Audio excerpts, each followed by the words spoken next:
Welcome बेटे 9th class. Our today's topic is meiosis. meiosis के बारे में आपको थोड़ा सा जो डाटा ऑलरेडी आपको पता है उसको ज़रा रिकॉल कर लें कि meiosis का जो वर्ड है that was coming from Greek word, ठीक है, और वो कौन सा था, मियोन, जिसका मीनिंग था to make smaller since it result in a reduction in chromosome number, क्योंकि meiosis को meiosis का नाम इसलिए दिया गया क्योंकि in case of mitosis the number of chromosome remain same while in case of meiosis the number of chromosome will reduce to half. Number of chromosome जो है वो डॉटर सेल में हाफ हो जाता है. meiosis जो है ये एक सेल डिवीजन का हिस्सा है, एक ऐसा प्रोसेस है जिसमें 1 डिप्लॉइड यानी 2n यूकैरियोटिक सेल डिवाइड हो जाता है और 4 हैप्लॉइड, एक सेल है ना वो क्या करता है, चार डॉटर सेल्स बनाता है ऐसे. लेकिन अब उन 4 डॉटर सेल में क्या होता है, नंबर ऑफ क्रोमोसोम हाफ हो जाता है. डिप्लॉइड से 2n से हैप्लॉइड 1n बनेंगे. Diploid mean the cell in which chromosomes are in pair.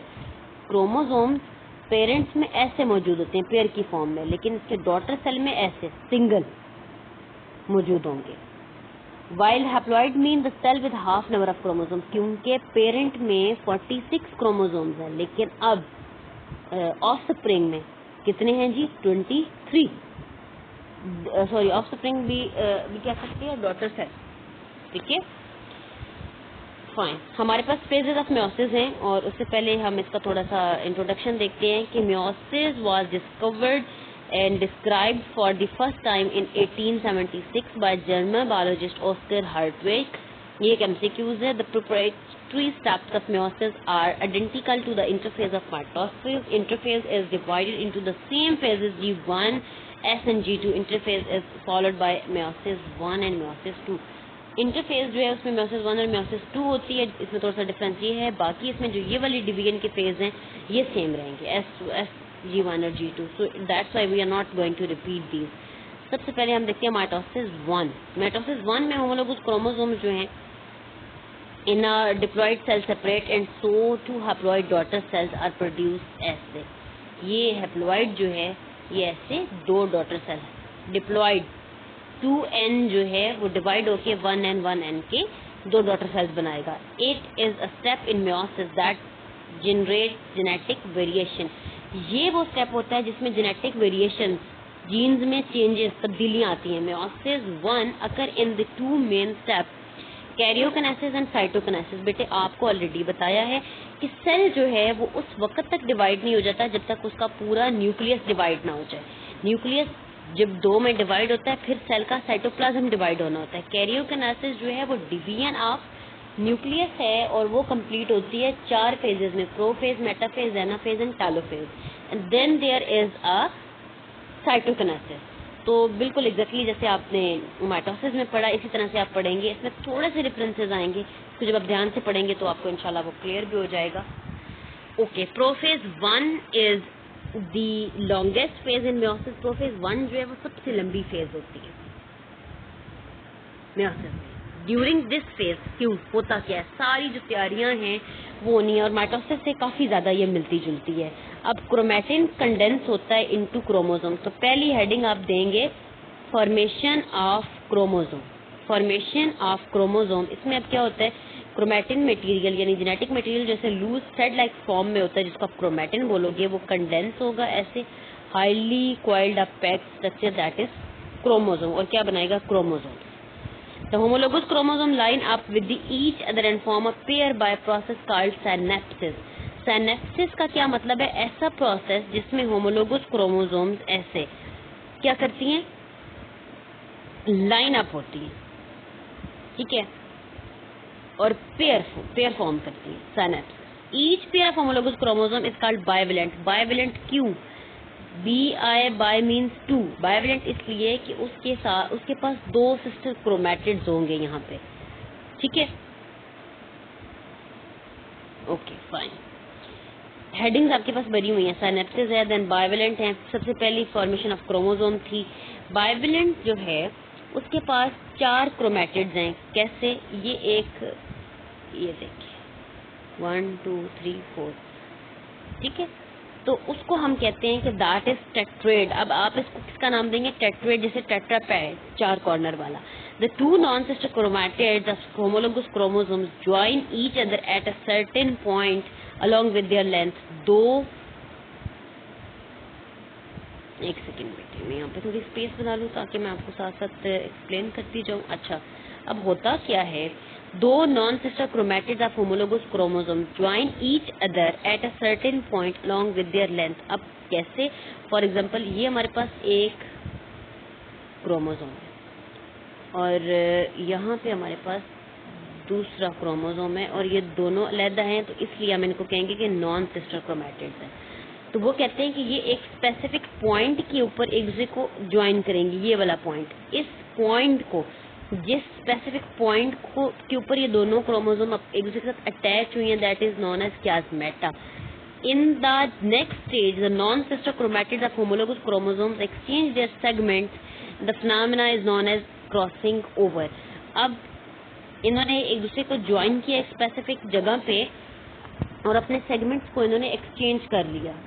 ये हम जरा यहाँ पे ड्रॉ कर लेते हैं ताकि क्लियर हो जाए।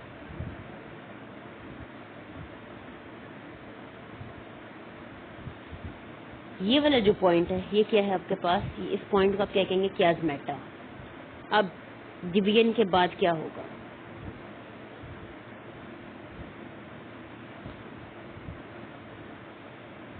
यानी कि क्रॉसिंग ओवर वाला मैं आपको स्टेप बता रही हूँ। आई एम सॉरी, मैंने इसको ऐसे, ठीक है, अलग करके दिखा रही हूँ ताकि आपको ये चीज़ समझ आ सके।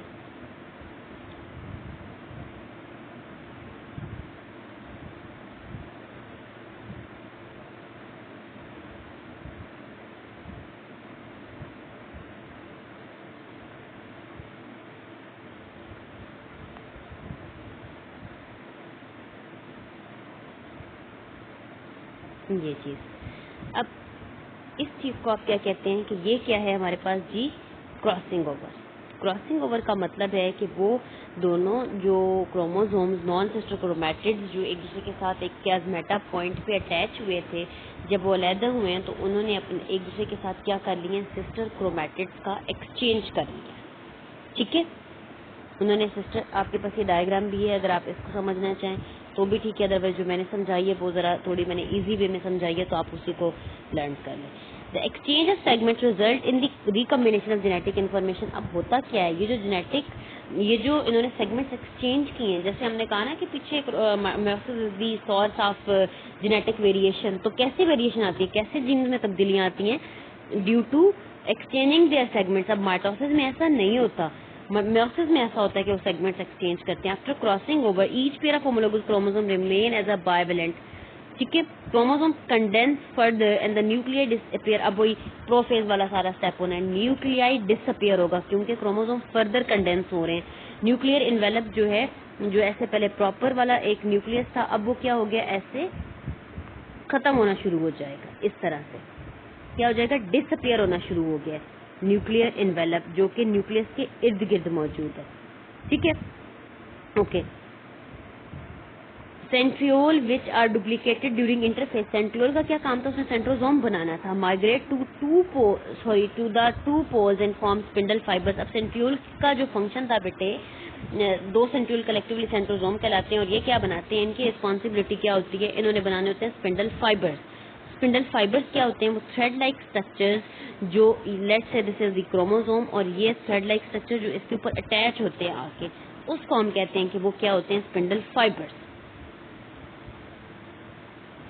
ठीक है, okay. Centriole which are duplicated during interphase migrate to the two opposite pole of the spindle fibre to form spindle fiber. The kinetochore spindle fiber attach with the kinetochore point of chromosome, while the non-kinetochore spindle fibers from both sides interact with each other. Two kinetochore spindle fibers attach with the pair of chromosomes. Okay. In the mitosis we have seen that the kinetochore spindle fiber attach with the one chromosome. उसमें one के साथ होता है, लेकिन यहाँ पे pair of chromosome के साथ है। समझने वाली बात जो है यहाँ पे मैं आपको एक्सप्लेन करती हूँ। ऐसे चीज को ध्यान से समझना है।